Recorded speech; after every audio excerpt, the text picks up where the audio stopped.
The Fault in Our Stars by John Green. Chapter 4. I went to bed a little early that night, changing into boy boxers and a t-shirt before crawling under the covers of my bed, which was queen size and pillow-topped and one of my favorite places in the world. And then I started reading An Imperial Affliction for the millionth time. AIA is about this girl named Anna, who narrates the story, and her one-eyed mom, who is a professional gardener obsessed with tulips, and they have a normal lower-middle-class life in a little central California town until Anna gets this rare blood cancer. But it's not a cancer book, because cancer books suck. Like, in cancer books, the cancer person starts a charity that raises money to fight cancer, right? And this commitment to charity reminds the cancer person of the essential goodness of humanity and makes him/her feel loved and encouraged because she/he will leave a cancer-curing legacy. But in AIA, Anna decides that being a person with cancer who starts a cancer charity is a bit narcissistic. So she starts a charity called the Anna Foundation for people with cancer who want to cure cholera. Also, Anna is honest about all of it in a way that no one else really is. Throughout the book, she refers to herself as the side effect, which is just totally correct. Cancer kids are essentially side effects of the relentless mutation that made the diversity of life on Earth possible. So, as the story goes on, she gets sicker, the treatments and disease racing to kill her, and her mom falls in love with this Dutch tulip trader Anna calls the Dutch Tulip Man. The Dutch Tulip Man has lots of money and very eccentric ideas about how to treat cancer, but Anna thinks this guy might be a con man and possibly not even Dutch. And then, just as the possibly Dutch guy and her mom are about to get married, and Anna is about to start this crazy new treatment regimen involving wheatgrass and low doses of arsenic, the book ends right in the middle of a... I know it's a very literary decision and everything, and probably part of the reason I love the book so much, but there is something to recommend a story that ends. And if it can't end, then it should at least continue into perpetuity, like the adventures of Staff Sergeant Max Mayhem's platoon. I understood the story ended because Anna died or got too sick to write, and this mid-sentence thing was supposed to reflect how life really ends and whatever, but there were characters other than Anna in the story, and it seemed unfair that I would never find out what happened to them. I'd written, care of his publisher, a dozen letters to Peter Van Houten, each asking for some answers about what happens after the end of the story. Whether the Dutch Tulip Man is a con man, whether Anna's mother ends up married to him, what happens to Anna's stupid hamster, which her mom hates, whether Anna's friends graduate from high school, all that stuff. But he'd never responded to any of my letters. AIA was the only book Peter Van Houten has written, and all anyone seemed to know about him was that after the book came out, he moved from the United States to the Netherlands and became kind of reclusive. I imagine that he was working on a sequel set in the Netherlands. Maybe Anna's mom and the Dutch Tulip Man ended up moving there and trying to start a new life. But it had been 10 years since An Imperial Affliction came out, and Van Houten hadn't published so much as a blog post.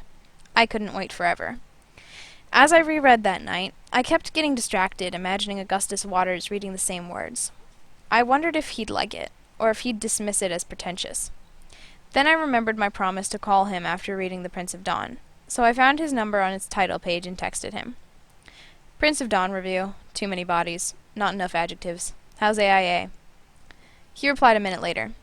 As I recall, you promised to call when you finished the book, not text. So I called.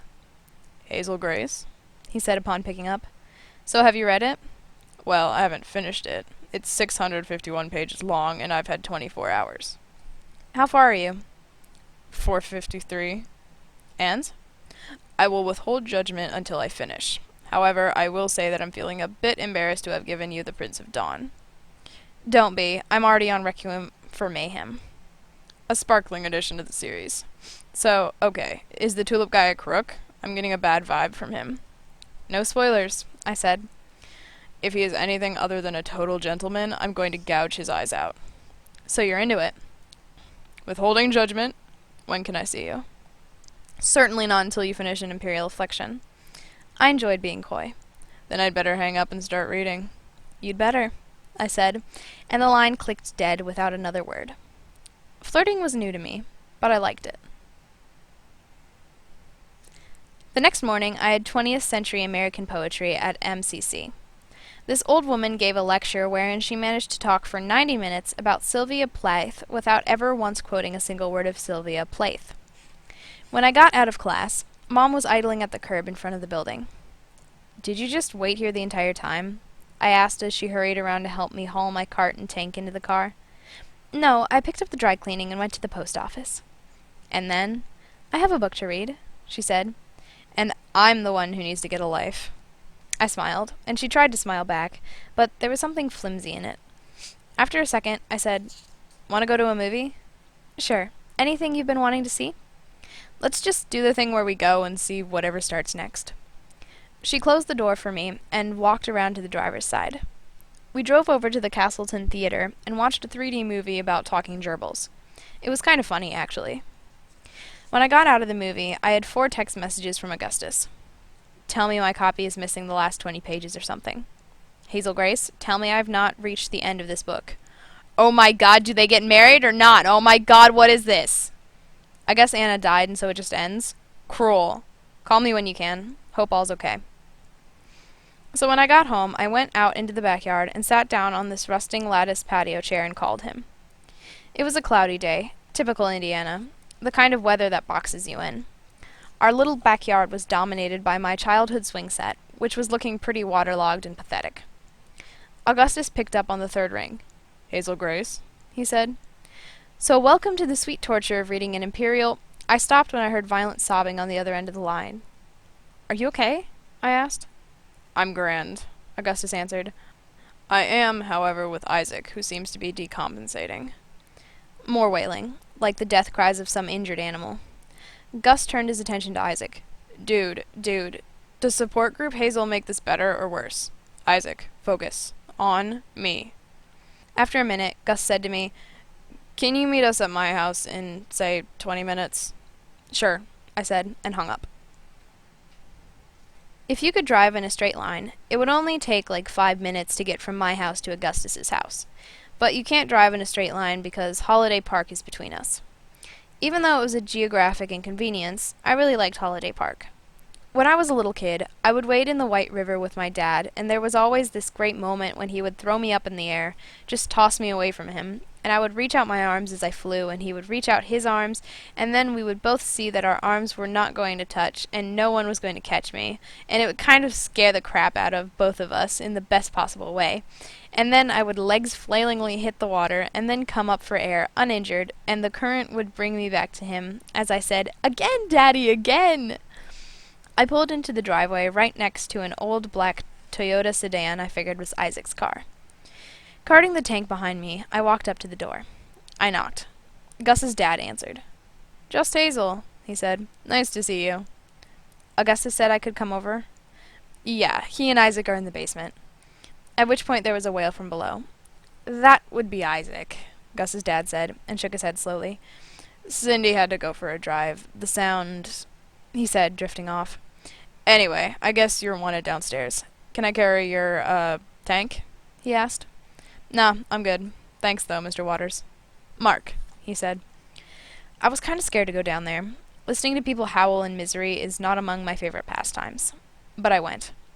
"Hazel Grace," Augustus said as he heard my footsteps. "Isaac, Hazel from support group is coming downstairs. Hazel, a gentle reminder. Isaac is in the midst of a psychotic episode."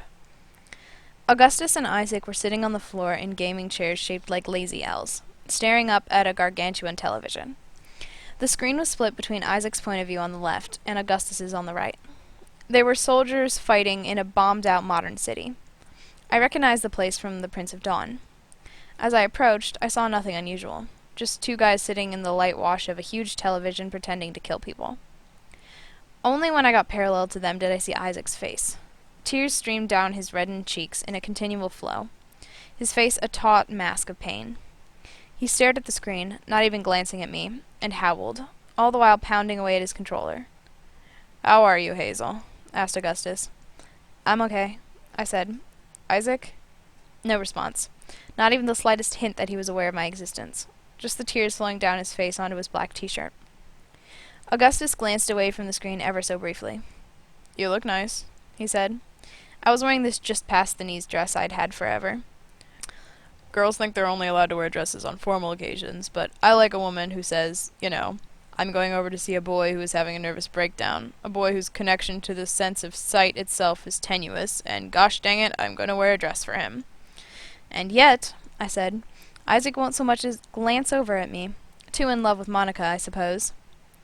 Which resulted in a catastrophic sob. "Bit of a touchy subject," Augustus explained. "Isaac, I don't know about you, but I have the vague sense that we are being outflanked." And then back to me. Isaac and Monica are no longer a going concern, but he doesn't want to talk about it. He just wants to cry and play counterinsurgents to the Prince of Dawn. "Fair enough," I said. "Isaac, I feel a growing concern about our position. If you agree, head over to that power station and I'll cover you." Isaac ran toward a nondescript building while Augustus fired a machine gun wildly in a series of quick bursts, running behind him. "Anyway," Augustus said to me, "it doesn't hurt to talk to him. If you have any sage words of feminine advice." I actually think his response is probably appropriate, I said as a burst of gunfire from Isaac killed an enemy who'd peeked his head out from behind the burned-out husk of a pickup truck. Augustus nodded at the screen. "Pain demands to be felt," he said, which was a line from an Imperial affliction. "You're sure there's no one behind us?" he asked Isaac. Moments later, tracer bullets started whizzing over their heads. "Oh, Isaac," Augustus said, "I don't mean to criticize you in your moment of great weakness, but you've allowed us to be outflanked. And now there's nothing between the terrorists and the school." Isaac's character took off running toward the fire, zigging and zagging down a narrow alleyway. "You could go over the bridge and circle back," I said, a tactic I knew about thanks to the Prince of Dawn. Augustus sighed. "Sadly, the bridge is already under insurgent control due to questionable strategizing by my bereft cohort." "Me?" Isaac said, his voice breathy. "Me? You're the one who suggested we hole up in the freaking power station." Gus turned away from the screen for a second and flashed his crooked smile at Isaac. "I knew you could talk, buddy," he said. "Now let's go save some fictional school children." Together, they ran down the alleyway, firing and hiding at the right moments, until they reached this one-story, single-room schoolhouse. They crouched behind a wall across the street and picked off the enemy one by one. "Why do they want to get into the school?" I asked. "They want the kids as hostages," Augustus answered. His shoulders rounded over his controller, slamming buttons, his forearms taut, veins visible. Isaac leaned toward the screen, the controller dancing in his thin-fingered hands. Get it, get it, get it!" Augustus said. The waves of terrorists continued, and they mowed down every one, their shooting astonishingly precise. As it had to be, lest they fire into the school. "Grenade! Grenade!" Augustus shouted as something arched across the screen, bounced in the doorway of the school, and then rolled against the door. Isaac dropped his controller in disappointment. "If they can't take hostages, they'll just kill them and claim we did it." "Cover me," Augustus said as he jumped out from behind the wall and raced toward the school. Isaac fumbled for his controller and then started firing while the bullets rained down on Augustus, who was shot once and then twice, but still ran. Augustus shouting, "You can't kill Max Mayhem!" And with a final flurry of button combinations, he dove onto the grenade, which detonated beneath him. His dismembered body exploded like a geyser, and the screen went red. A throaty voice said, "Mission failure." But Augustus seemed to think otherwise as he smiled at his remnants on the screen. He reached into his pocket, pulled out a cigarette, and shoved it between his teeth. "Save the kids," he said. "Temporarily," I pointed out. "All salvation is temporary," Augustus shot back. "I bought them a minute. Maybe that's the minute that buys them an hour, which is the hour that buys them a year. No one's gonna buy them forever, Hazel Grace. But my life brought them a minute. And that's not nothing." "Whoa, okay," I said. "We're just talking about pixels." He shrugged, as if he believed the game might really be real. Isaac was wailing again. Augustus snapped his head back at him. "Another go at the mission, Corporal?" Isaac shook his head no. He leaned over Augustus to look at me, and through tightly strung vocal cords said, "She didn't want to do it after." "She didn't want to dump a blind guy," I said. He nodded, the tears not like tears so much as a quiet metronome. Steady, endless. "She said she couldn't handle it," he told me. "I'm about to lose my eyesight, and she can't handle it." I was thinking about the word handle, and all the unholdable things that got handled. "I'm sorry," I said. He wiped his sopping face with the sleeve. Behind his glasses, Isaac's eyes seemed so big that everything else on his face kind of disappeared, and it was just these disembodied floating eyes staring at me. 1 reel, 1 glass. It's unacceptable, he told me. It's totally unacceptable. Well, to be fair, I said, I mean, she probably can't handle it. Neither can you, but she doesn't have to handle it, and you do. I kept saying always to her today, always, always, always. And she just kept talking over me and not saying it back. I was like, I was already gone, you know? Always was a promise. How can you just break the promise? Sometimes people don't understand the promises they're making when they make them, I said. Isaac shot me a look. Right, of course, but you keep the promise anyway. That's what love is. Love is keeping the promise anyway. Don't you believe in true love? I didn't answer. I didn't have an answer. But I thought that if true love did exist, that was a pretty good definition of it. Well, I believe in true love, Isaac said. and I love her, and she promised. She promised me always. He stood and took a step toward me. I pushed myself up, thinking he wanted a hug or something, but then he just spun around, like he couldn't remember why he'd stood up in the first place. And then Augustus and I both saw this rage settle into his face. Isaac, Gus said. what? You look a little, pardon the double entendre, my friend, but there's something a little worrisome in your eyes. Suddenly, Isaac started kicking the crap out of his gaming chair, which somersaulted back toward Gus's bed. Here we go, said Augustus. Isaac chased after the chair and kicked it again. Yes, Augustus said. Get it. Kick the crap out of that chair. Isaac kicked the chair again, until it bounced against Gus's bed, and then he grabbed one of the pillows and started slamming it against the wall between the bed and the trophy shelf above. Augustus looked over at me, cigarette still in his mouth, and half smiled. I can't stop thinking about that book. I know, right?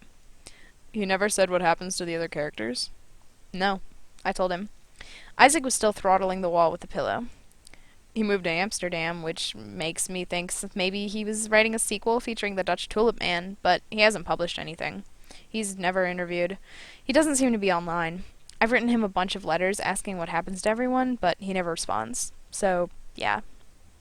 I stopped talking because Augustus didn't appear to be listening. Instead, he was squinting at Isaac. Hold on, he mumbled to me. He walked over to Isaac and grabbed him by the shoulders. Dude, pillows don't break. Try something that breaks. Isaac reached for a basketball trophy from the shelf above the bed, and then held it over his head as if waiting for permission. Yes, Augustus said. yes! The trophy smashed against the floor, the plastic basketball player's arm splintering off, still grasping its ball. Isaac stomped on the trophy. Yes, Augustus said. Get it! And then back to me. I've been looking for a way to tell my father that I actually sort of hate basketball, and I think we found it. The trophies came down one after the other, and Isaac stomped on them and screamed while Augustus and I stood a few feet away, bearing witness to the madness. The poor, mangled bodies of plastic basketballers littered the carpeted ground. Here, a ball palmed by a disembodied hand. There, 2 torso-less legs caught in mid-jump. Isaac kept attacking the trophies, jumping on them with both feet, screaming, breathless, sweaty, until finally he collapsed on top of the jagged trophy remnants. Augustus stepped toward him and looked down. Feel better? He asked. No. Isaac mumbled, his chest heaving. That's the thing about pain, Augustus said, and then glanced back at me. It demands to be felt.